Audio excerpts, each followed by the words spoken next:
O Via Justiça de hoje é sobre legítima defesa. Nossos convidados, o desembargador Jober Carneiro Jaques, da 6ª Câmara Criminal do Tribunal de Justiça de Minas Gerais, e o advogado Gustavo Souza Silva, mestre em Direito Penal pela UFMG. Numa parceria da TV Assembleia com a Magis, Associação dos Magistrados Mineiros, o Via Justiça está começando.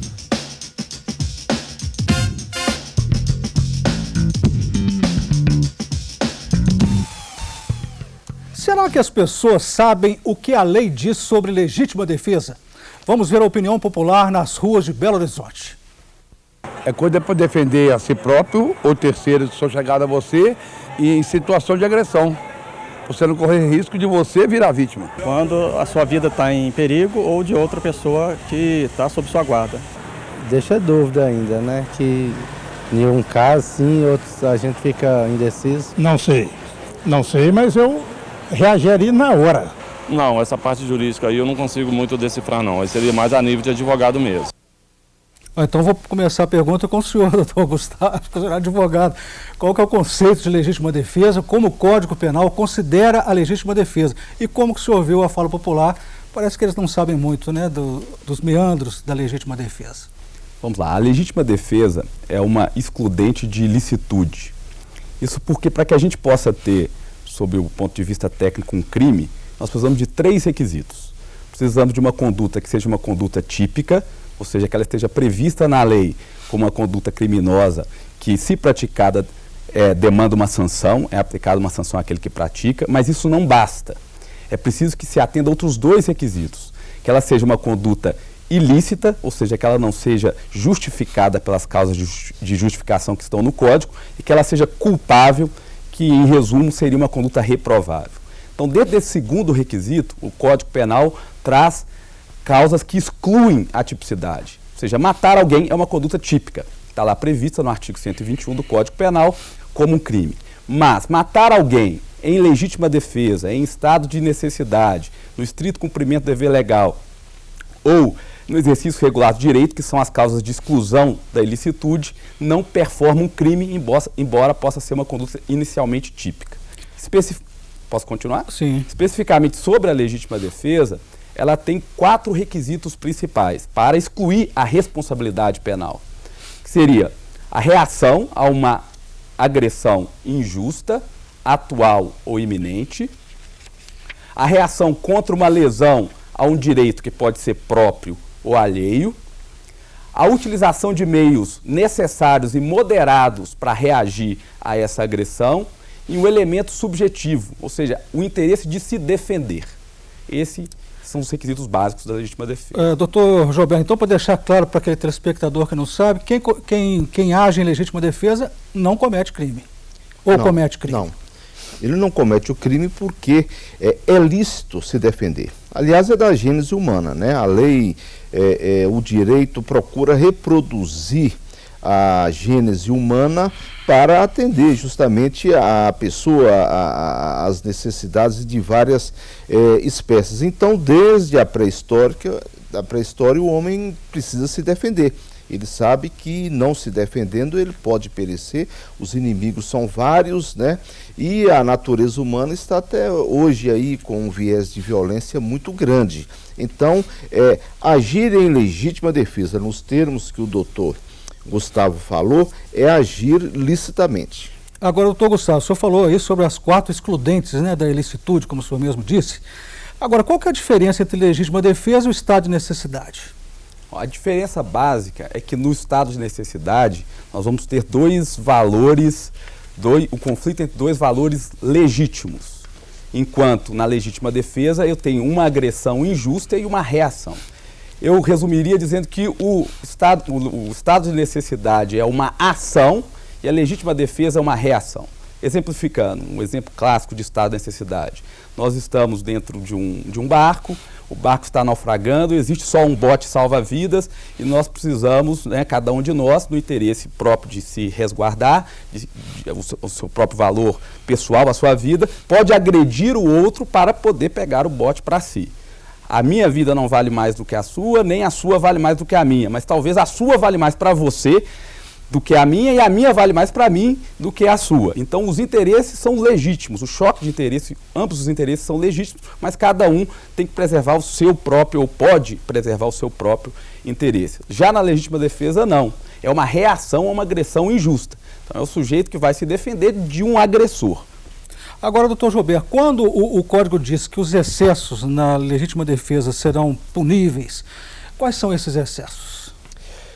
A falta de moderação, né? Essa falta de moderação, tanto no uso de um instrumento mais adequado a uma defesa que seja o suficiente, né, para evitar aquela agressão injusta, como também, às vezes, a pessoa dispõe de um meio que não seja inadequado, mas excede na defesa. Vamos dar um exemplo, né?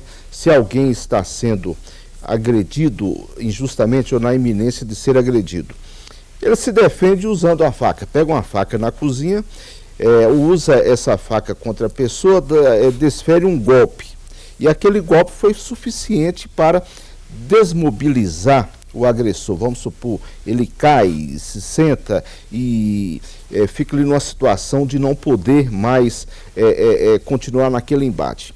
Aí, quem era a vítima passa a desferir inúmeras facadas. Então, ele sai do âmbito da defesa e passa a ser agressor. Então, isso como se diz, vai responder por esse excesso. Mas aí eu pergunto, esse excesso ele exclui a legítima defesa? Não. O ato que foi praticado e que foi suficiente e necessário para a legítima defesa, esse continua não sendo crime. Ele vai responder pelo excesso, ou seja, aquilo que ele fez e não precisaria ter feito. Doutor Gustavo, o que é legítima defesa putativa? O que significa a palavra putativa? Putativa. Legítima defesa putativa é aquela na qual o agente supõe, por equívoco, estar diante de uma circunstância que lhe permitiria agir em legítima defesa, quando na verdade ele não está. Então vamos supor que o sujeito está lá na sua residência, percebe que tem um agente terceiro, prestes ali a adentrar e vê pela sombra que o sujeito está colocando a mão no bolso e ele presume que pode ser uma arma de fogo, está diante de uma agressão injusta e iminente e ele acaba se defendendo ali, pegando uma arma para poder se defender de uma agressão que ele supõe que está prestes a acontecer. Quando na verdade é um vizinho que estava tirando um celular do bolso. Então ele agiu sob o prisma subjetivo, convencido de que estava diante de uma circunstância de legítima defesa. Mas, na verdade, objetivamente, aquela circunstância não se verificou. Mas é uma excludente igual a legítima defesa real ou não? Não, porque a legítima defesa real é uma excludente da ilicitude. A legítima defesa putativa, embora possa há alguma certa polêmica na doutrina sobre isso, mas é uma excludente da culpabilidade, ou seja, mesmo os requisitos todos da legítima defesa não estando presentes, se verificou a posteriori que não estavam, mas não pode-se cogitar da não punição, da não aplicação da responsabilidade penal, porque aquela conduta daquele sujeito que agiu naquela circunstância putativa não é reprovável. Então se excluiria a culpabilidade e não a ilicitude. Como para o crime a gente precisa dos 3 requisitos, não haveria crime também a ser punido. O Via Justiça faz agora um rápido intervalo e voltamos em instantes.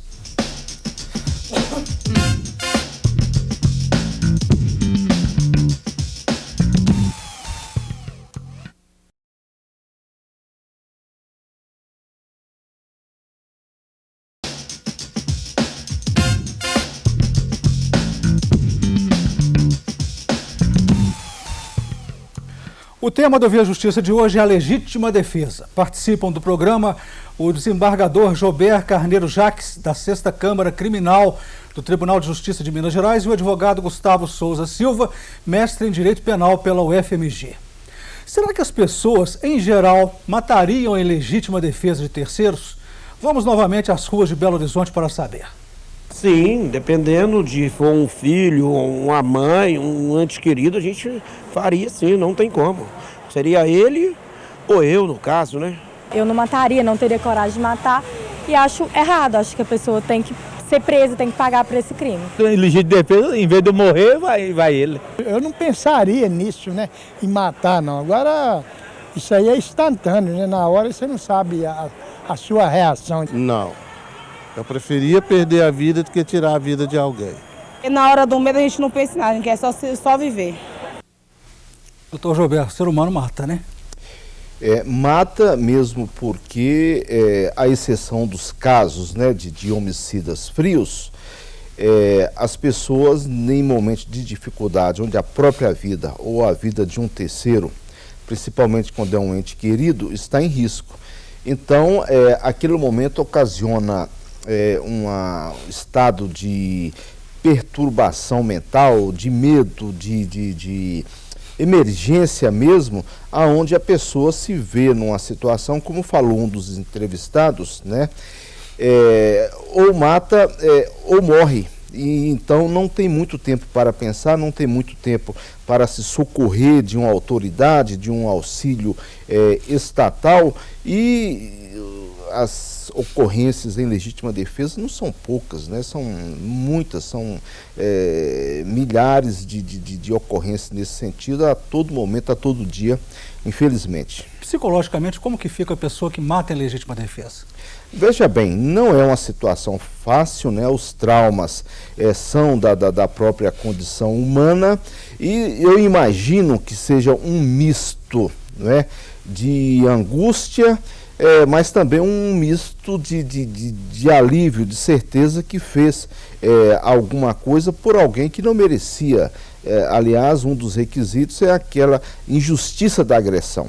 Isso é importante para quem foi obrigado a matar ou a ferir, de uma certa forma, para a defesa do terceiro.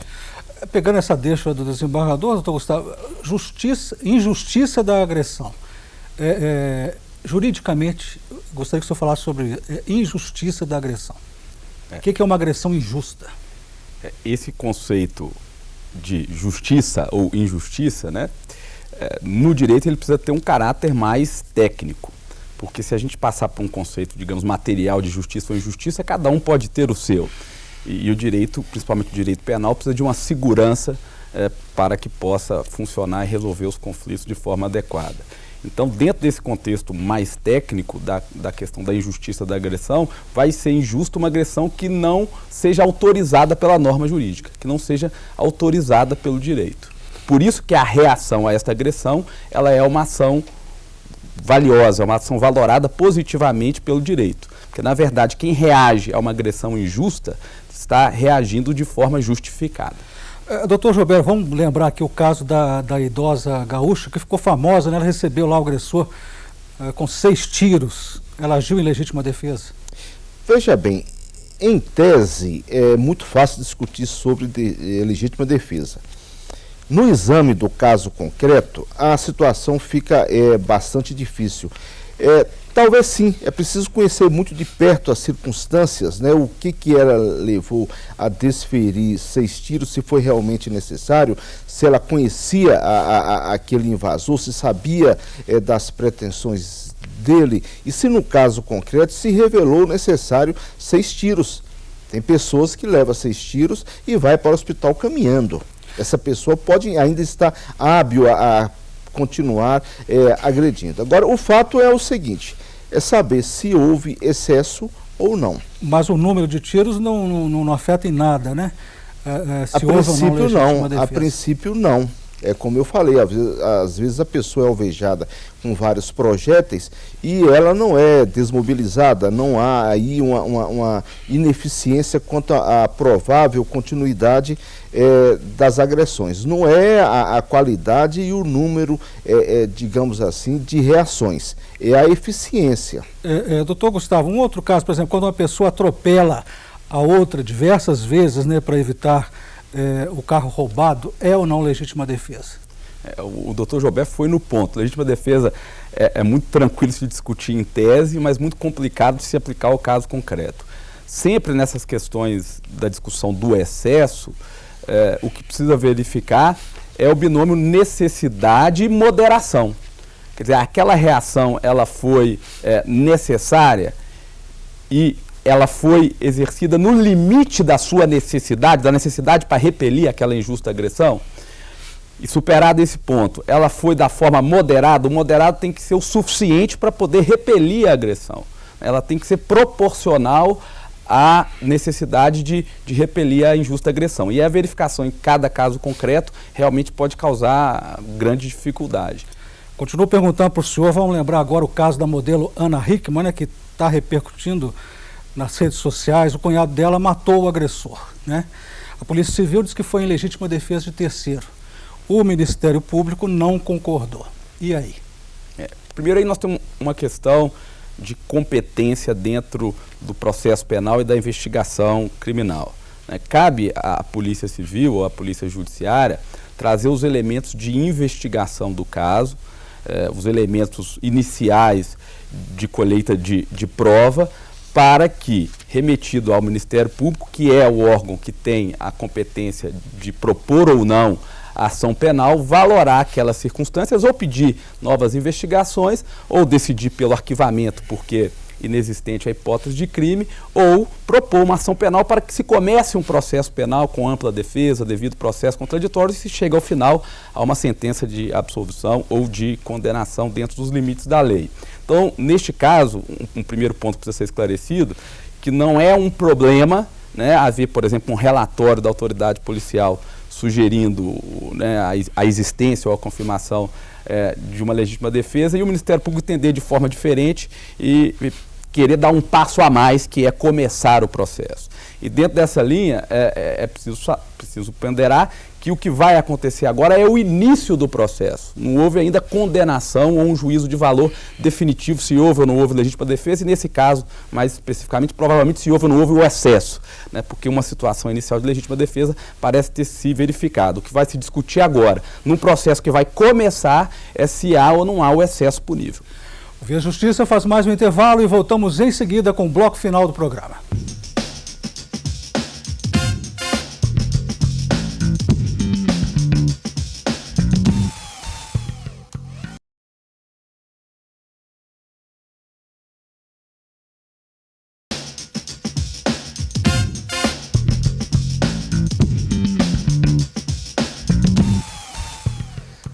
No Via Justiça de hoje, o tema legítima defesa. Participando do programa, o desembargador Jober Carneiro Jacques, da 6ª Câmara Criminal do Tribunal de Justiça de Minas Gerais, e o advogado Gustavo Souza Silva, mestre em Direito Penal pela UFMG.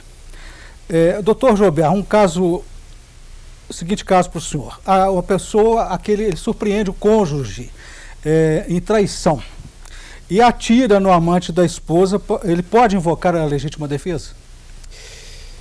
Eis aí um dos temas mais espinhosos quando se trata de legítima defesa. O crime, seja ele qual for, ele é um fato social, né? E tem aí toda um caráter, um incremento de culturas. Você vê ainda hoje no mundo, tem sociedades tribais, sociedades teocráticas, onde o marido tem direito de vida e morte sobre a esposa e sobre o amante, né? O consórcio da traição. Agora, é lógico, a gente vive numa sociedade ocidental, né, civilizada, aonde se busca o equacionamento, digamos, republicano dessas questões, né? Tudo é relativo em direito, tudo tem que ser bem examinado. Você fala assim, o marido matou o amante numa flagrância, né, de adultério, mas quem é esse amante para o marido? Pode ser um desconhecido, que ele nem imagina, o amante nem imaginaria que a mulher pudesse ser casada, o amante poderia estar sendo enganada pela esposa, né? Ou esse amante pode ser uma pessoa que, vamos supor, devesse gratidões de uma vida toda para o marido. Aí nós estaríamos diante de uma traição escabrosa, né? Diante de uma traição assim, de uma como se diz, uma desfaçatez que leva a uma revolta muito grande. E o pior disso tudo é o seguinte: esses crimes são julgados pelo júri popular. Agora, vai colocar na cabeça de 7 jurados que foi legítima defesa ou não, se a honra é defensável ou não nesses níveis. É lógico que, como jurista, eu devo falar que não é. Essa pessoa vai ter a possibilidade, já que o crime está acontecendo, já aconteceu, de recorrer aos meios jurídicos, aos meios legais, para o equacionamento dessa questão. Eu pergunto, ainda existe a chamada legítima defesa da honra no Brasil? Sim, ela existe, porque isso é uma tese de defesa. A lei não fala que sim, mas a defesa é ampla. Quando o advogado sobe, né, no tribunal do júri perante 7 jurados para defender o seu cliente, ele pode alegar o que quiser. Ele pode mentir, o réu pode mentir, e o jurado ele tem plena independência para decidir como ele quiser. Então não adianta a lei falar que não cabe a defesa da honra nesse sentido, se o jurado fala assim, não, eu entendo que sim, a pessoa pode ser mais reacionária, pode ser ter uma conduta, a própria religião aí está a todo momento a defender uma situação de inferioridade da mulher, de obediência, insistir que um homem é a cabeça do casal e estabelecer estereótipos, né, de honradez. Então é uma situação difícil, não é? O que vale nesses casos, nesses crimes contra a vida, numa última análise, é o entender e a decisão da população, dos jurados, que são pessoas do povo. Doutor Gustavo, crimes contra a honra ficaram famosos no Brasil, fizeram até surgir aquele lema, quem ama não mata, né? Porque eles entendiam que os assassinos estavam escapando justamente por dizerem que estavam defendendo a honra. Gostaria que o senhor lembrasse alguns casos emblemáticos de defesa da honra. Essa questão da legítima defesa da honra, o direito é uma ciência social e, portanto, a interpretação que se dá das normas jurídicas também varia conforme o tempo e conforme o contexto social, às vezes até regional, de cada circunstância. Foi muito comum no passado, o caso da Socialite, Doca Street, etc., a absolvição pela legítima defesa da honra dentro de um contexto em que a honra do marido traído era entendido pela sociedade, e aí o julgamento pelo tribunal do júri colabora com isso, porque é a própria sociedade que julga, né? Os juízes do tribunal do júri são juízes leigos, eles julgam como fazendo o papel ali da sociedade em si. Se entendia de que era justificável sacrificar a vida, às vezes até da esposa, não só do amante, como da própria esposa, como uma defesa do seu direito da honra de marido traído. Eu acho muito difícil essa circunstância hoje ser admitida no júri numa grande capital, num país como o Brasil hoje, em São Paulo, no Rio de Janeiro, pela evolução social da questão, a evolução da mulher dentro do contexto social e etc. Não há mais uma proporcionalidade nesse sentido. Mas talvez em algum ponto do país, em algum caso específico, essa tese pode ainda ser admitida pelo júri, porque é um contexto, de novo, social. Então a lei não veda, a lei diz que há legítima defesa quando houver uma reação a uma injusta agressão a um direito. A honra é um direito, inequivocamente. O que precisa avaliar é essa questão de proporção aí entre a reação e a lesão e o direito lesado. 30 segundos para cada um para as considerações finais. Doutor Joubert. Veja bem, a legítima defesa, como eu já falei, é uma necessidade desde a pré-história.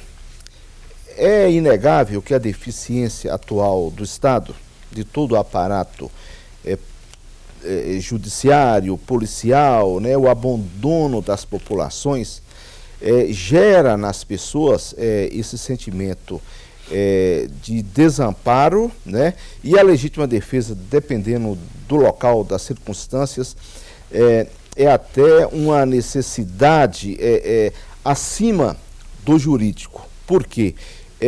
O indivíduo não tem a quem recorrer. Ele mora numa sociedade, numa comunidade onde as coisas se resolvem na base da justiça com as próprias mãos. Então, infelizmente, é realmente uma situação muito difícil. Doutor Gustavo, rapidamente mesmo, porque já estamos no final. Direito, e o direito penal especificamente, ele visa criar um ambiente concreto de solução de conflitos. Ele não pode exigir do cidadão sacrifícios heróicos, uma humildade excessiva. A legítima defesa, portanto, é um direito concretamente reconhecido na lei de reagir a uma injusta agressão. Muito obrigado aos senhores pelas participações. O Via Justiça de hoje termina aqui. Este programa é uma parceria da TV Assembleia com a AMAGES, Associação dos Magistrados Mineiros. Converse com a produção do programa pelo e-mail viajustiça@amages.com.br. Sugira temas. Até o nosso próximo encontro.